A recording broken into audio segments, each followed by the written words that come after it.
Hi there, I'm Linda, and this is American History with a Spin.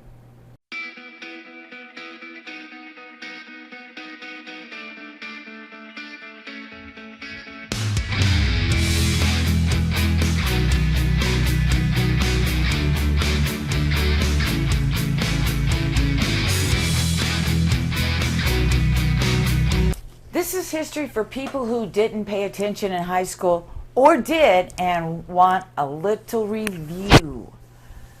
Today we're going to take a look at 1974. So why 1974, you ask? Well, I graduated from high school and it was quite a busy year, I will have to say. And dig this. While I was graduating from high school, these babies were being born. Leonardo DiCaprio, Alanis Morissette, Jimmy Fallon. God, I'm old. Anyway, I'm going to start by just giving you a little economic background in 1974. So, the average income for the year of 1974 was $13,900. Now, if you were to add in the inflation from 74 to 21, today that would be the same as $75,899. The median income today in our money is $61,937. So if you do the math, that's still a little shorter than the 70s. The average rent in 1974 was $185 a month. Today, if you add that inflation, that would be $1,010. Now, I'm not sure, but average rent now is like close to that. Gas prices were 53 cents a gallon. Today, inflation added, that would make it $2.89. And I believe that's about what we're paying right now, maybe $3. However, gasoline shortages and price increases throughout the world in 1974 was a real problem. This is going to cause the Western world's economies to kind of choke. There were long lines at the gas pump, alternating days based on your license plate number, and at least that's what they did in Colorado. So due to the gas shortages, Congress decides to permanently impose the 55-mile-an-hour speed limit across the United States. Oh my God, that was such a bummer. To preserve gas usage. And President Ford signed it. Okay, so here is one for you. Are you ready? A McDonald's Big Mac in 1974 was 65 cents. Large fries were 46. Large drink was 20. So if you add that up, that whole meal would be $1.31. Now, if you were to add inflation, brought that meal to 2021, that same meal at McDonald's would cost you $7.15. And I haven't been to McDonald's for a while, but that might be a bargain. I don't know. So, while you are tossing those numbers around in your head, how about testing your skills on rock and roll?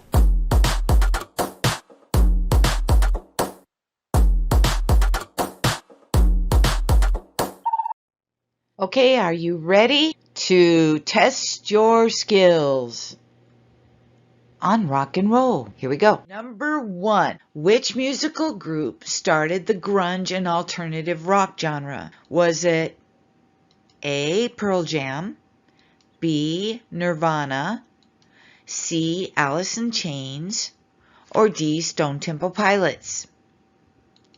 If you said Nirvana, you are right. Number 2, who was the lead guitarist for Led Zeppelin?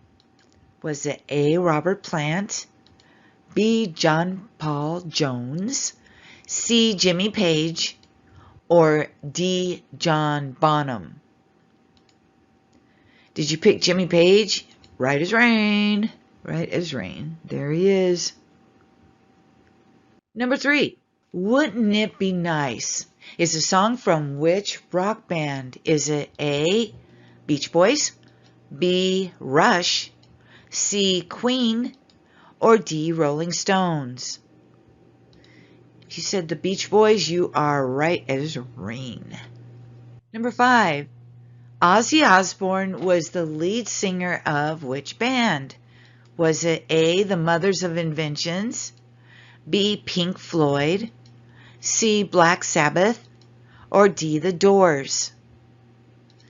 Black Sabbath, C. If you picked that one, you are right. Here they are.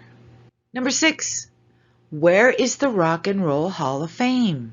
Is it A, Chicago, Illinois, B, Detroit, Michigan, C, New York City, New York, or D, Cleveland, Ohio? If you picked Cleveland, Ohio, you are correct. There it is. What a cool building, huh? Number 7. What was the most popular album by Pink Floyd? Was it A, The Dark Side of the Moon, B, The Division Bell, C, The Wall, or D, Animals? If you picked Dark Side of the Moon, you are absolutely right. Did you own one? I know I did. Number 7. Where did Lynyrd Skynyrd get their name? Did they get it from A, their piano tuner, B, their manager, C, their driver, or D, their high school teacher? If you picked high school teacher, you are right. Okay, this is the last one, number 8. Which rock band has the longest running fan club for its rock and roll music? Is it A, Rolling Stones, B, The Police, C, Queen, or D, Guns N' Roses? If you pick Queen, you got it. It's wild, huh? You know, you got to Google it. It's actually in the Guinness Book of Records, too. Very cool. How'd you do? Any rock geniuses out there? I'm going to start with what was going on in 1974 by giving you a few nuggets of what pop culture looked like. So I want to start with sports. The most hyped boxing match between George Foreman, who was the reigning champion heavyweight, and former champion Muhammad Ali, in which he had his title stripped from him in 1967 by the Athletic Commission of New York when Ali was arrested for refusing to fight in the Vietnam War. Don King labeled this fight Rumble in the Jungle. Protecting his face at all times, does Ali. Foreman throwing more punches now. Maybe this could be the tactic of Ali to let the man punch himself out. 30 seconds left in round 8. Very even fight. Ali, a sneaky right hand. Another sneaky right hand. This time he worked over the shoulder of Foreman.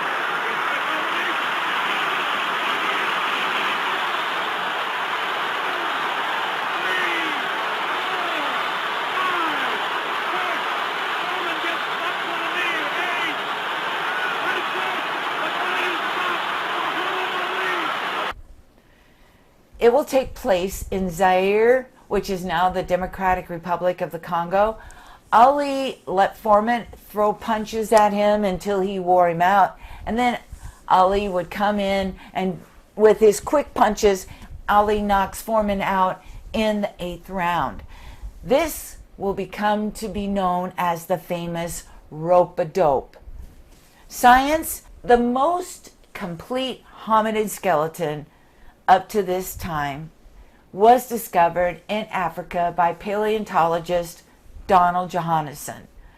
It was a female. She was over 3.2 million years old, the oldest known example of a human ancestor to have been found. They believe that she walked upright. She was about 3.5 feet tall and had ape-like facial features. Stephen King, the writer Stephen King, publishes Carrie, his first published novel. And if you ever read it or seen the movie, yikes. Today, he has published, dig this, 78 novels. Oh, this one's gonna blow your mind. Okay, pocket calculators were just starting to appear in shops. They were $795. And that's why we didn't have calculators in school. So take that with inflation. Okay, here it is. $4,341 it would cost. Blows your mind, right? Popular movies were Blazing Saddles, Towering Inferno, The Trial of Billy Jack, which I just love Billy Jack, and Young Frankenstein.